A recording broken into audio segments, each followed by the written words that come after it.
Boom.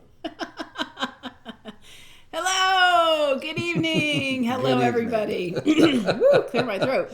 I'm Flux Neo. I'm Tamara Neo, and this is NeoMix.Live. So thank you for joining us. Yeah, we had 2 weeks off. At least. No, I think it was 2 weeks. Was it 2 weeks? Okay. Was it 2 weeks? I think it was 2 weeks. I know 1 week we were what you would Back call... up in VMI. Well, we were at VMI. We were doing parent weekend there. Actually very fun, very cool. Yeah. Absolutely and delightful. And I think for our daughter, she appreciated having a little bit of a reprieve from the day-to-day. She didn't want to get out of the truck at the end of the thing. She's like, let me just sleep here 5 more minutes. 5 more minutes. You know that 5 more minutes thing in bed? Now it's in the truck Yeah. waiting to drop her back off. But she did just fine. And she's doing well. Yeah, So very we're well. thrilled. And then the week before, you know what? We actually, as human beings, occasionally hit walls. And I think it was one of those weeks where it was just like, I would get up in front of the camera and just kind of like stare and sigh. Can you imagine him not having words? It happens occasionally. It does happen occasionally. Thank goodness it's not the norm, though. Yeah. So it'd be actually, I think, disastrous. But having an active mind means that you're always interested in interesting things and willing to... Curiosities. Willing to explore. So today's show, I think we've kind of narrowed it down to a couple subjects, actually. Yeah. We've been in this rhythm of doing 3 different topics for a lot of the shows, and then we pivoted on to 2. I think tonight's just 2 again. Tonight's just 2, and it doesn't mean It's that there not won't be just truth. 2. Yeah, well, it's good too. It's Yeah, good too. very good too. But And it's not just the pattern. I just think it's important that this always feel fun, natural, upbeat, and not feel like a chore. The second it feels like a chore, we're gonna be in trouble. So for me, I don't know. Usually the people who have their YouTube experience turning into a chore also have bank accounts that warrant them sitting there saying, you know what, I get to be creative today. So I don't mind if this became a chore. okay. Oh, another show to our 200,000 subscribers. Oh, gosh, what are we going to do today? I got another suggestion on. Remember, we are looking for suggestions to actually, I'm raise our interested. subscriber number. So if you're watching this, hit the subscribe button and click the little bell to get notifications of every time we post, because we do these on Fridays, but then I post during the week clips out of this. So you can watch the whole show or you can just watch little clips. Either way. So what was the suggestion? Oh, yeah. It was somebody suggested I come cook for them at their house. I was extremely honored that somebody would even suggest that as a prize. But There was no input about what that would mean for me? Am I invited too? I'll to bring come? you leftovers. That was from Miss Brown, so thank you very much. It was very creative. And then actually another one of our followers had another suggestion about pulling from each 100, that each 100 have some sort of a gift. And I thought, well, that's kind of a good idea. Each 100? Like Yeah, every time like we have right a now new we're 100? at 158, 160, something like that. So when we hit Okay. 200, and then when we hit 300, so that there's, motivation to keep Incremental. finding more people. Yep, little bit. I don't know. Okay. So we're still deciding. We will come up with something.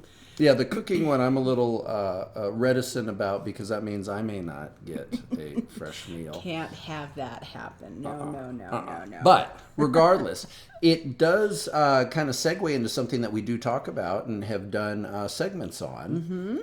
Tamara likes to travel around, and we're actually kind of in this unique position because we love the region that we're in, but more importantly, we're originally from out west. Both of us are. And so even though we've been here for 15 years now? Long time. Probably Yeah, I think more than that. No, I think we're at about the 15-year mark. No, well, yeah, 15 and change, because our daughter was just barely born, or she was like 6 Which months one? old. Our middle. Our Yeah. 16-year-old. Yeah. So we've been here for about 15 and a half years. Sure. So, point being, though, is that even though we've been out here, everything still is kind of fresh, new, and interesting to us because we didn't kind of develop a real orientation for the area other than what we've gone out and explored ourselves naturally. So, little things that might just be kind of, I don't know, either boring or not really feature filled for someone who's grown up here and is used to things. For We're us, oohing and it's awing. like, ooh, what is that? Look what I found. So we feel like perpetual explorers here. Well, what Tamara's done is taken our love for coffee, which we've talked about extensively, and married it to our own personal interest to one day actually open our own coffee shop. It's now become this kind of little adventure to explore every little nook and cranny of any town she heads into to find fun little coffee shops. Every time we go traveling anywhere, even if it's only just 100 miles or less, I'm like, there's got to be a new coffee shop someplace. Let's see if something's coming up. Coffee. Oh yes. And they are. It's really fun to see in this region a lot of just independent minded folks who want to step out and do their own thing, and they set up these unique little coffee houses, and every one of them has a wonderful and different character. So I've got 3 tonight to show you, but I'm going to make this kind of a regular thing because I get to go around and film more coffee shops. Maybe someday I'll get a free cup of coffee out of it, but even if I don't, just the joy of seeing what they've done and how they've, put their own little twist on their own little coffee house. It's been really, really fun. And there's 3 good ones tonight. 2 which are easy for folks immediately in this area to get to. One which is a little bit of a drive if you're going to go to Charlotte Airport or Greensboro Airport. This is where you want to stop on the way. The thing that I will add as a bit of an anecdote here is the personality. That's, I think, Tamara's prepared a little video. I think the fun thing is to look at the personality of each of the coffee shops. You really kind of see a part of the owners in each of them, but also they kind of bring out just distinct little experiences for you there, because it is often the case that a coffee shop will draw in different crowds of people from the community. So if you're in a community that you like for some reason, you definitely want to explore the coffee shops because you really get a great snapshot of not only the town, but kind of the eclectic mix and ideas that people have that, they obviously want to share, but, more importantly, enjoy coffee over. And if you've got a cute coffee shop in your town, send me a message. Let me know. I'll come visit. I'll find a reason to come visit. Absolutely. So here's Tamara's little menage of fun coffee shops. Menage. I've got to go look that one up. That's a great word. Okay, menagerie. Menagerie, I know. Menage may be a word too. Well, most of the things that come out of your mouth are wordy words. We're going to make a t-shirt that says wordy words. Okay, and on with the video. All right.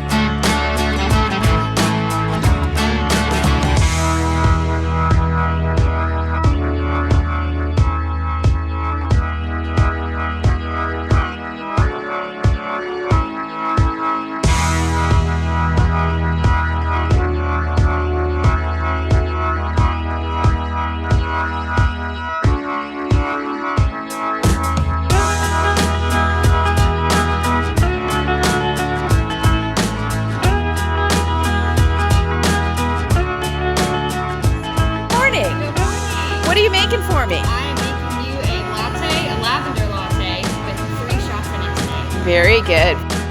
I come here pretty regularly, don't I? Ma'am, I knew when you pulled in what we were doing.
So have you been to Wilkes? No.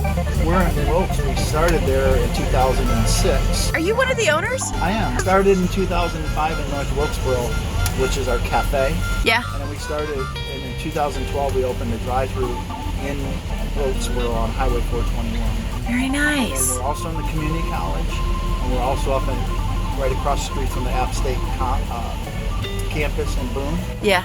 On West King Street. So this is our 5th location. Your 5th. So which one was your very first? North Wilkesboro, 2005. 2000. 16 years. What made you decide to do this? Just the passion for coffee.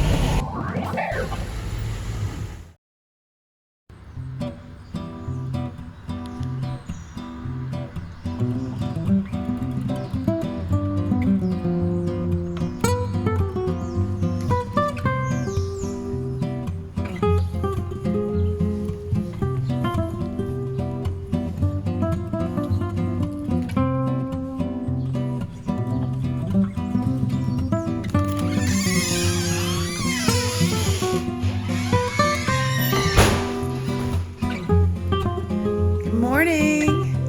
How are you? Good.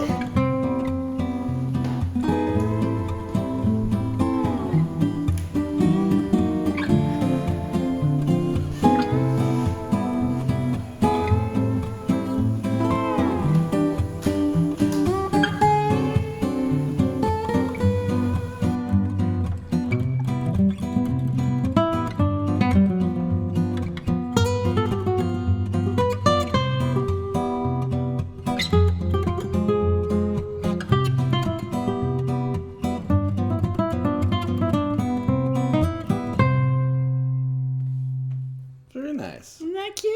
Kind of relaxing, actually. Yeah, well, they each have their own vibe, and I think the music choices nailed it pretty close. You know, the thing that's interesting, and this I will say is a part of like my personal identity. Coffee shops were, you know, especially for growing up Tucson and Los Angeles, but particularly in Tucson, there were a few years in my life where it didn't matter. Friday night, where did everybody meet? Coffee shop. Saturday night, where did everybody meet? Coffee shop. Uncertain what you were going to do with the day? Coffee shop. It literally became like the social clearinghouse for whatever for the day. For whatever we were going to get into, which usually was illegal mischief. But regardless, No. regardless, it was still kind of that hub that we sat around at, thought, had our big deep conversations as 16, 17-year-old kids. Solve the world's problems. Yeah, solve the world's problems. Obviously, we weren't very effective because the world kept spinning in really interesting ways. But nonetheless, for me, I think that's one thing that's not only our interest, is really kind of facilitating a cultural hub as well. Truly. There is a word, a German word, Stammtisch. And it is a word for the local pub where there'd be a table and all the men in the community would come around and solve the community's problems. Well, I think coffee houses are the modern American Stammtisch. Sure. The thing that I do like, and I looked at, because I actually do know each of the various locations that Tamara has been to because she's taken me there. But the point being is that I love how most of the owners, and obviously there's some big franchises that are out there and everybody's familiar with them, but most of the owners who set up these coffee shops, it's very much a labor of love. And they're right there working them. I'd They say are. that was true of all three of these particular places. They are. They are active participants in their business. So, that whole attention to the little things makes such a big difference anywhere that you're at, but particularly in a coffee shop where the owner's, just personal touch is on display. It's something that, I don't know, is actually not only just very endearing, but it becomes interesting because as you get to know the owners and then you see how it is that they've set their shop up, the things that they want to promote, not just as far as their products, but also kind of their take on the community and what they want other people to know about it. It's kind of this insight that only comes, at least in my personal experience, from going to coffee shops. I don't know, bars, I guess, haven't really been my thing, and maybe it is very much the case that bars have this flair to them. as well, but I just can't really speak to them. It's not as accessible. Yeah, this is and maybe that's accessible. what it is that you can take your kids into a coffee shop. You per se can't take them to a bar. Hopefully not a good parent move. But at a minimum, as far as being able to... attorney who can help you if you do. Please, don't do it. But regardless, that side of it I think is very much just character building, because when people learn how to be with others, how to share thoughts with others, how to be patient and listen to others, it's a kind of an effort in self-discovery, because you learn how to be, you learn how to listen, you learn how to take in things and reflect on them, all of which are just kind of useful life skills. But for me, the forum where I learned all of that, most importantly, was being in a coffee shop where patience is rewarded, because you really can get into some depth of thought and perspective. And obviously, the coffee component is its own layer. And then I was thinking about there's another connection that immediately is the concept of, you want to go someplace where everybody knows your name. I guess Sure. What was that? Cheers, I think that Cheers, was. you're dating yourself, but that's all right. Yeah, that's okay. I know what you're talking about. I think everybody knows how old I am, so we'll just skip right over that one. But listen, these places that I go, when I go as consistently as I do, they get to know me. And it's so nice that the one place back at the Dragon, buddy, she sees my car pull in, she starts the steam. She knows exactly what I'm getting, or pretty close to what I'm getting. Mm-hmm. And I'd say it's probably the same at actually both of those places that I went. The one in Elkins, I don't get to quite as much, because it's where I hit when we're driving to the airports. But I hit it coming and going. And I think what we're getting on about is really kind of the accessibility. The fact that you can take your kids, you can take your family, everybody can participate in it, everybody can find their own way with it, and it's an environment that you can truly make your own. And I, at least personally, don't know a lot of other social forums. A restaurant, I'm a big eater. I love going to a restaurant, but there's a process to it. You get your appetizers, you get your meal, you talk, but you're inhaling food, a good portion of the time. I'm inhaling food a good portion of the time. I'm eating it and enjoying it. As soon as you're done, they're like dessert, coffee, refreshments. Out the door. Out the door. So it doesn't have this kind of relaxed atmosphere about it. The slow pace, the pace of I can stay until I'm ready to not be here at the moment. Sure, sure. So I think it's something that beckons, at least something in my heart, and is appealing. And I think part of the fun, like I said, is just seeing how other people express that experience in their community. So yeah, very much so. It's very cool. Yeah. Very, very cool.